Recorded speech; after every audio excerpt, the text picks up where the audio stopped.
In this video, we're going to take a look at fuel systems, basic fuel systems, and this is from the fuel tank up to the injection pump. So filters and primer pumps and lines and fittings and components like that. So one of the things that we're going to take a look at, number one, is fuel itself. When we talked about this earlier, um, a customer has a problem and it could be related to the condition of the fuel. Is the fuel old? Is it summer fuel or winter fuel? And these things all play into problems that someone might think, oh, we have an engine problem, when it isn't actually an engine problem, it's a fuel problem. It could be that we're drawing air into the engine, into the fuel system. So all these things we have to look at before we can really say that, yeah, we have an engine problem. So we talked about fuels earlier on in the course, so summer fuels and winter fuels. And one of the big things I always found was customers would come in late summer before winter, and the refineries have switched over from summer fuel to winter fuel. And winter fuel just doesn't have the heat energy that summer fuel does. And their complaint is, oh, I've lost engine power, when all it is a fuel problem. So we're not going to spend a lot of time um, working on an engine problem that isn't even there. So always consider that it might not be an engine problem. And we should, again, do our due diligence and check the whole system out before we suspect that there's an engine problem. So, again, quality of fuel. If the fuel's old, and we've talked about this earlier, is the lighter ends of the fuel leave, and all we're left with is the heavy ends. Remember VOCs, when we're fueling, the lighter ends tend to evaporate earlier. Warm fuel tanks, that lighter ends are going to evaporate. So if we're left with the heavier ends, they're harder to burn, and hence we're going to have engine performance problems. So when we take a look at filters, again, the filter ratings depend on the engine, but if we get dirt going through past the filters and into the injection pump and into the injectors, we're going to get injectors that are partially plugged. And with that, we're going to end up with performance problems again, because if the injectors aren't spraying properly, atomizing that fuel properly, we're not going to get a complete burn. So again, we're just going to take a look at from the fuel tank up to the injection pump. So number one is, again, how clean is our fuel that we're putting in our tanks? Are we drawing it out of a 45-gallon drum that's dirty? Do we have an inlet screen? And I've seen people that just take and poke holes in these inlet screens, and now all the debris can get in there. And if it plugs up the line that goes from the fuel tank up to the transfer pump, we could end up with some issues there. So having these in place, they're there for a reason and they should be working. Yeah, it may take a little longer to fuel up, but we're going to trap any of the larger debris that's coming from the fuel tank or the 45-gallon drum that we're using to fill up our tanks. Now, this is we're not talking about injectors in this, but the last line of defense on a system is an inlet screen that are on some injectors. Now, if it gets past everything else, this is the last thing can stop it before it gets into the injectors. So, taking a look at filters. Filters come cheap filters, expensive filters. Again, use what filter is recommended by the manufacturer, or good comparable that is recommended. If we want a fuel filter that's 2 microns, a fuel filter that's 5 microns is not going to do the job. Bigger particles are going to get through and we're going to end up with problems. Different types of filters that we're going to see. Most common is spin-on, but you still may see some cartridge style filters. So spin-on filters usually have a rubber gasket here, making sure that we lubricate that gasket with engine oil and not diesel fuel. Diesel fuel, for some reason, just makes those filters hard to get off. On the cartridge style, make sure we install it properly. Some of the cartridge canisters will have a steel upper and lower. Some of them will have a couple different seals in a bag because they fit a couple different styles of canisters. So making sure that we set this up and do it properly so that we're not bypassing this cartridge filter and getting dirty fuel into the system.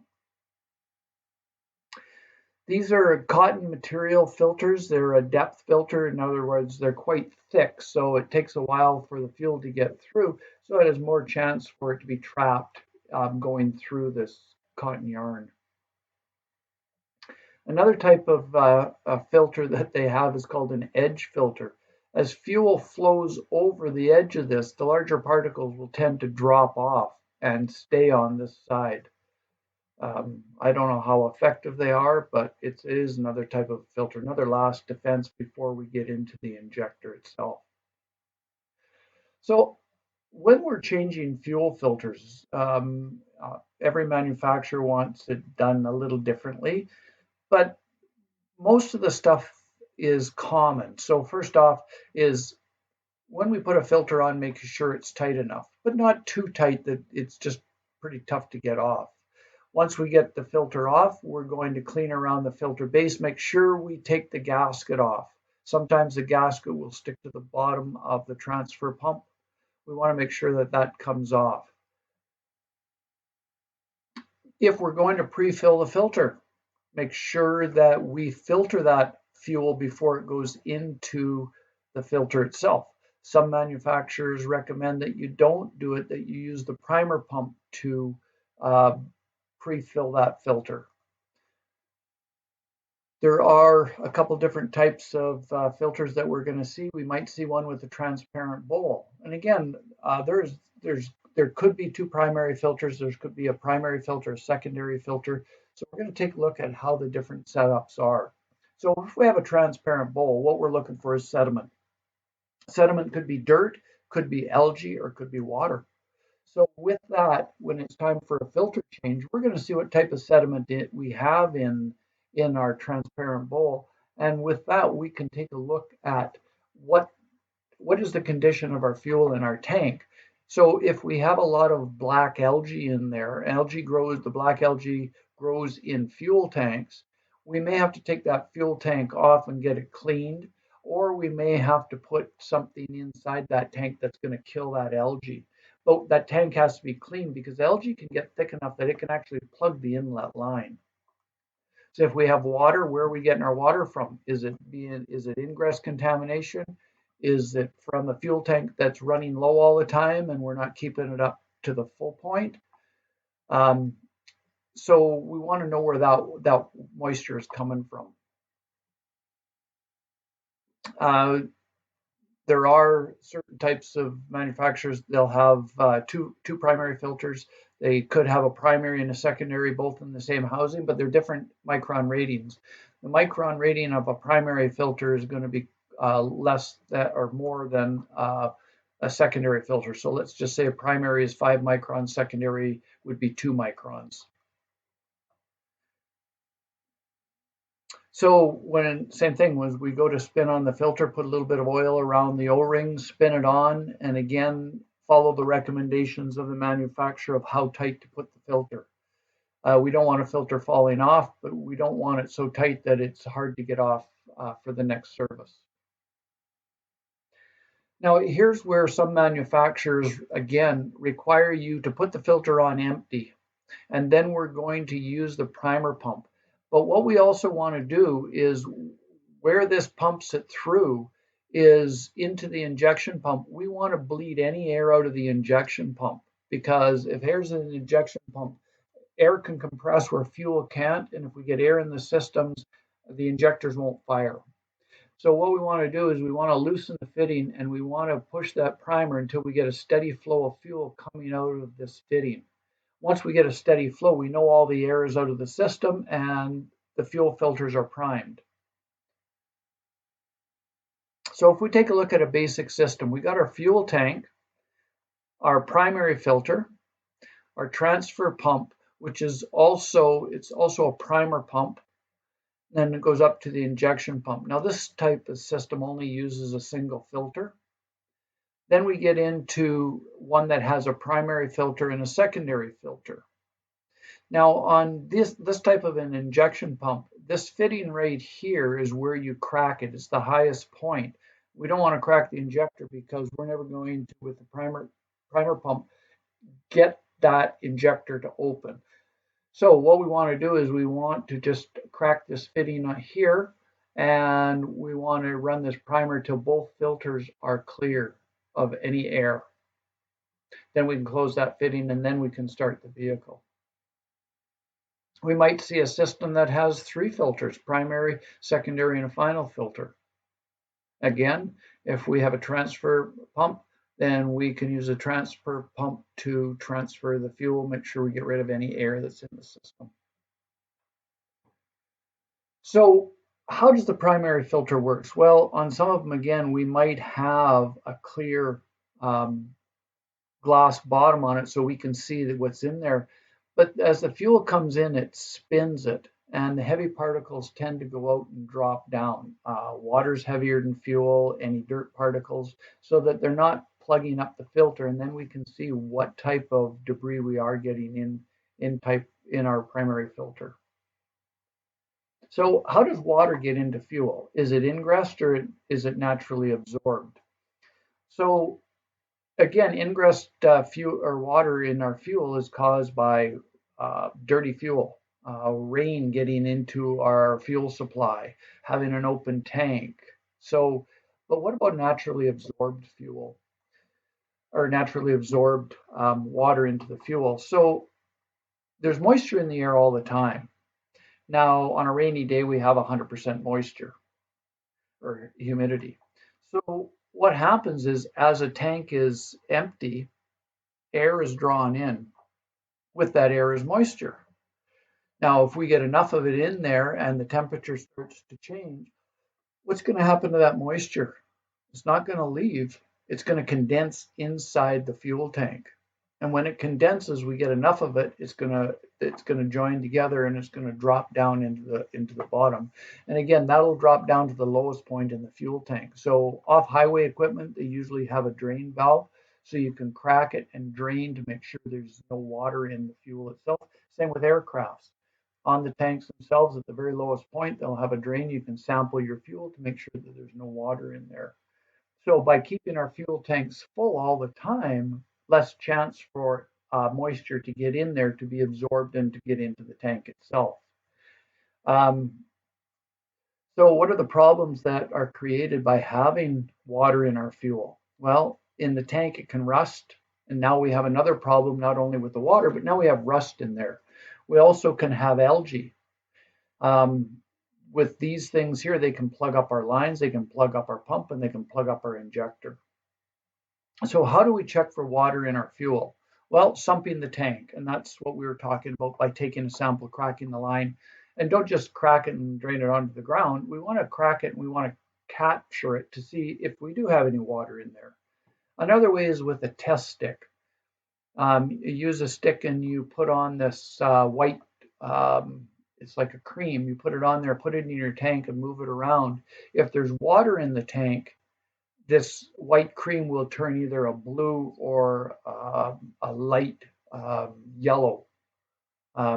Again, that just tells you that there's moisture in the tank. Now, taking a look at transfer pumps. Now, some of them, again, do have primers on them, and some of them don't. So a basic diaphragm pump uses diaphragm, and it could be run off an eccentric, it could be run off the camshaft, or it can be run off of the injection pump. And what we have in there is we have 2 valves. We have an inlet valve and an outlet valve. Now, as the diaphragm is pumping and pulling down, it creates a negative pressure, which draws fuel in the inlet. Then when it goes the other way, the inlet valve closes and the outlet valve will open and the fuel will go out to the secondary filter. Now, inlet could be from the primary filter.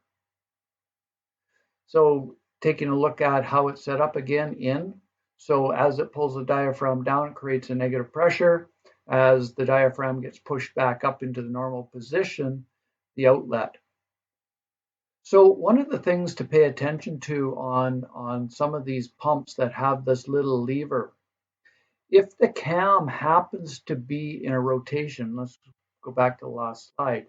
If the cam has to be on the outer base circle, which means the diaphragm is pulled down, these pumps don't work.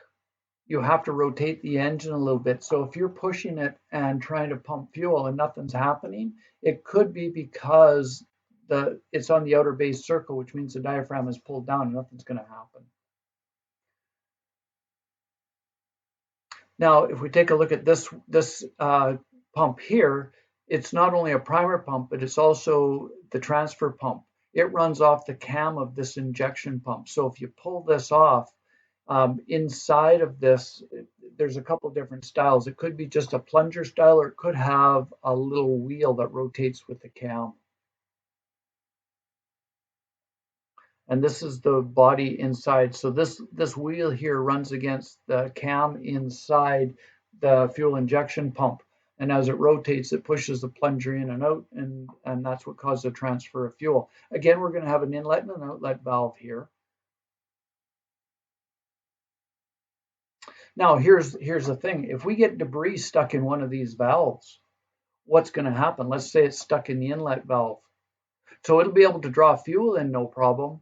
But when it goes to push the fuel out, the inlet valve can't close. And what happens then is the fuel is going to go back out the inlet. So don't overlook something like this when we're doing some troubleshooting. Take the outlet line off and use the transfer pump. Are we transferring fuel? Same thing as if the outlet valve is partially open, when we can draw fuel in, or we can't draw fuel in, but we can push it out. But if we can't draw it in, we can't push it out. So again, by pulling these out and taking a look to see that they're seating properly, it could be just some debris that's got in there somehow, keeping these open. So again, follow what the manufacturer recommends on how they want their filters filled.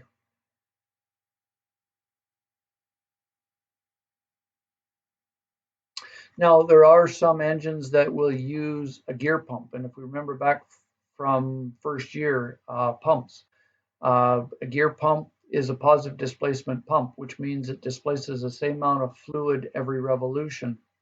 One of the things we have to have when we have a positive displacement pump is we have to have a relief valve in the system, because once the pressure gets to a certain point, we don't want to be blowing up filters or hoses or anything like that. So the relief valve has to work on one of these. For instance, a Detroit uses a gear pump style on theirs, and it's driven off of the gear train in the front of the engine. There are some pumps that the gear pump's actually built into the housing of the injection pump itself. So again, they do vary between manufacturers, and we have to pay attention to how they are set up. We're going to take a look at the Cummins PT system later on, and this second one here, B, is a Detroit, so it has the pump built in and is gear driven. So if you remember, as a gear pump turns, it creates a low pressure area, and atmospheric pressure is going to push fuel into this pump, and then is going to build pressure on the outlet side. If we take a look at these small pumps, they use a vane pump to draw the fuel in. They may have a primer pump before it, but this is their main way of transferring the fuel.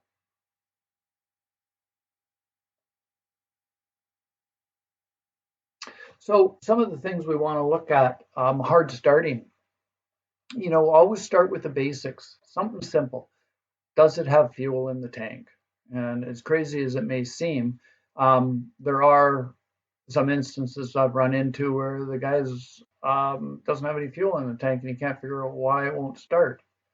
Restricted inlet. So is it plugged with something? Now, this also could be, again, when we're taking a look at fuel starvation under load. When's the most amount of fuel required by an engine? Not at high idle, but at full load. So if we rev it up to high idle with no load, we're not asking for the maximum amount of fuel. If we put it under load, that's when we are, and that's when problems show up. So we could have a restricted inlet.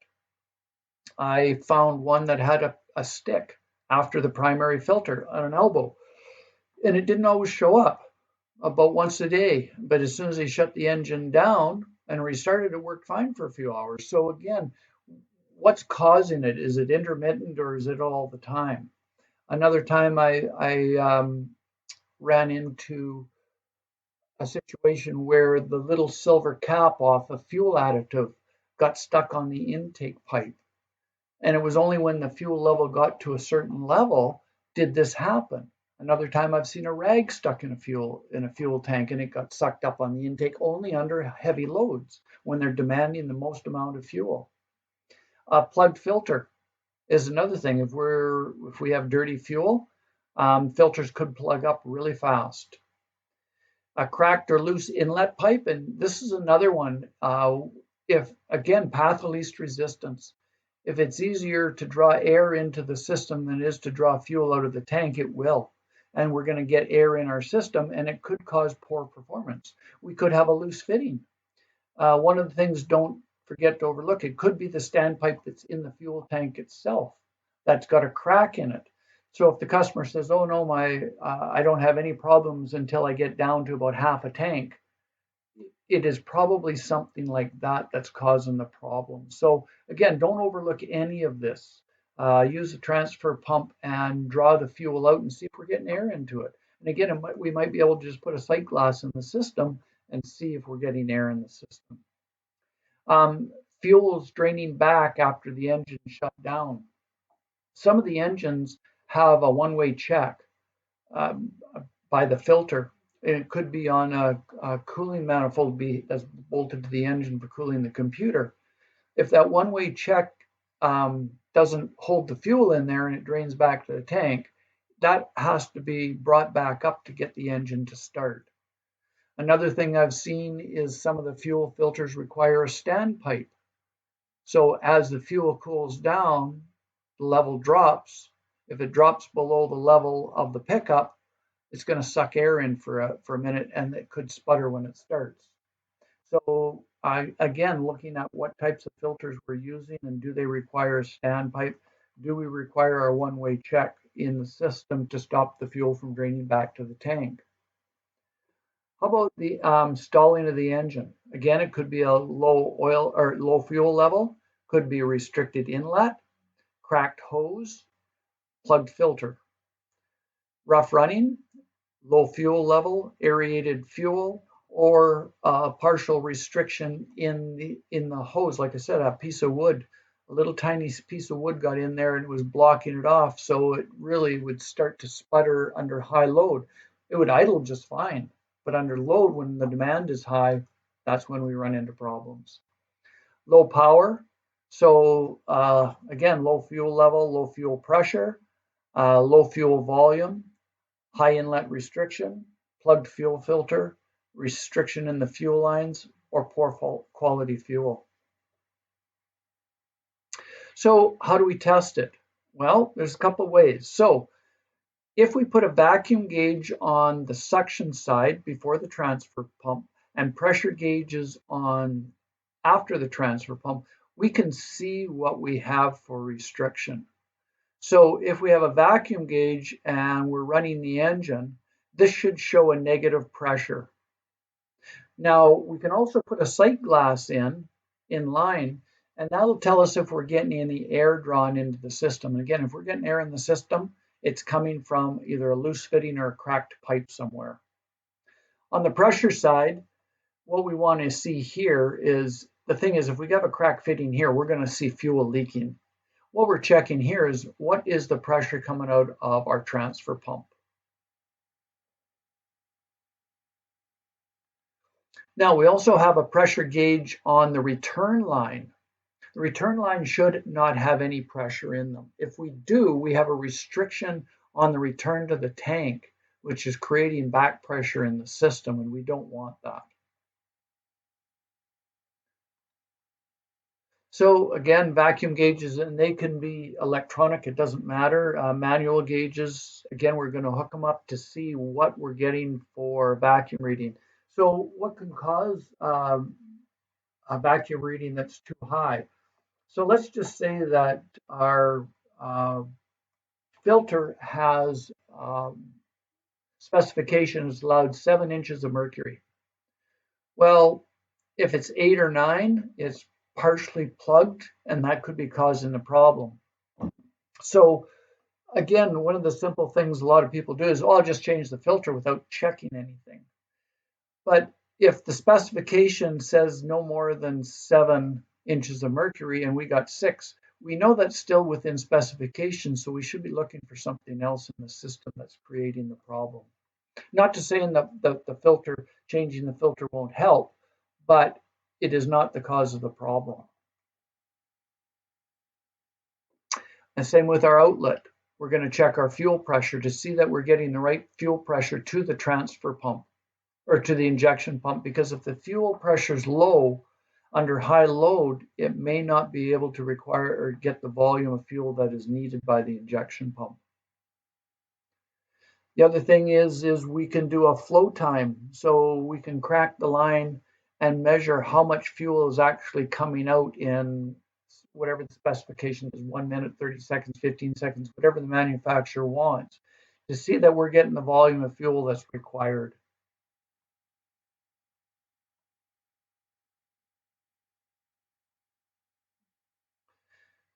A flow meter is another way for checking it, and a sight glass. And again, a sight glass can be just a plastic tube, making sure that we seal it on both ends so we're not causing the problem. And if we see air bubbles coming in, we know we can look back towards the tank to see where the issue might be. Different types of transfer pumps, diaphragm pumps. Ones that are serviceable means we can change the diaphragm as the diaphragm goes. We also have a vent hole. So if the diaphragm does have a hole in it, then fuel is going to leak out of this hole, and we know that it's time to change the diaphragm. Will it run? The vehicle may run or it may not. It all depends on how badly the diaphragm is, how big the hole is.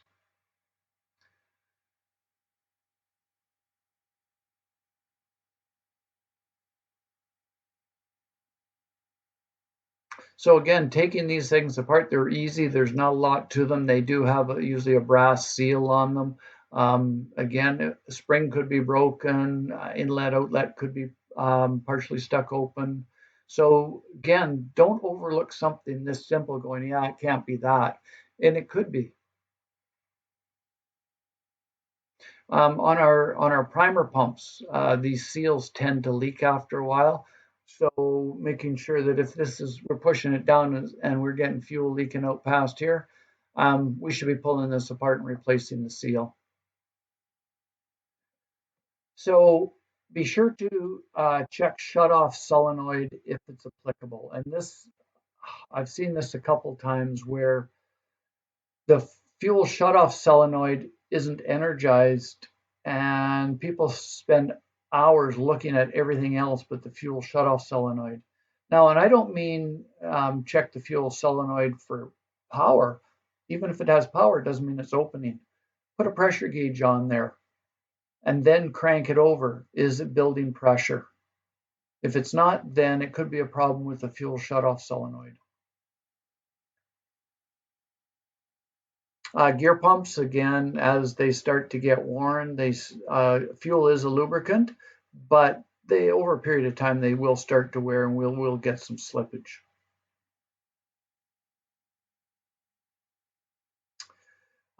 Pressure relief valves, again, if we have a broken relief valve spring, we can't build any pressure because as soon as it starts to build pressure, the relief's going to open and dump all that out. Spring tension could be weak, and again, we want to check it against the specification. So if the specification says we should be running 60 pounds of pressure, if we're running 30 pounds of pressure under load, it's not going to be enough.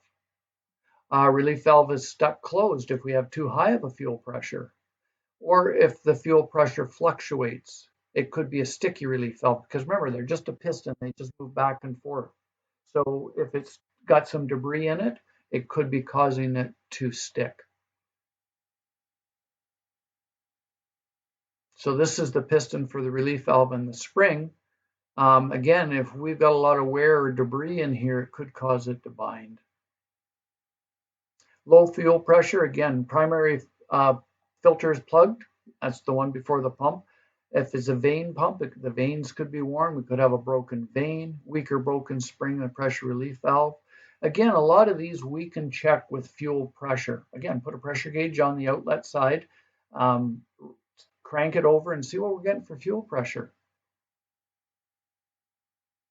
This is a typical vane pump. So you'll see these on the front of um, opposing plunger or a sleeve metering. So they use two vanes. Sometimes they have springs in them to make sure the vanes stick out. And these can be reversible. So we could have a clockwise and a counterclockwise. So if we put a brand new pump on and we can't get it to start, maybe, just maybe, someone assembled this with this cammering the wrong way. So again, don't overlook anything. If the machine ran fine before, but it was starting to stumble, and we had to send the injection pump out, and we get it back, and we can't even get it to run, it might be something that simple. And that is it for fuel systems from the tank up to the injection pump.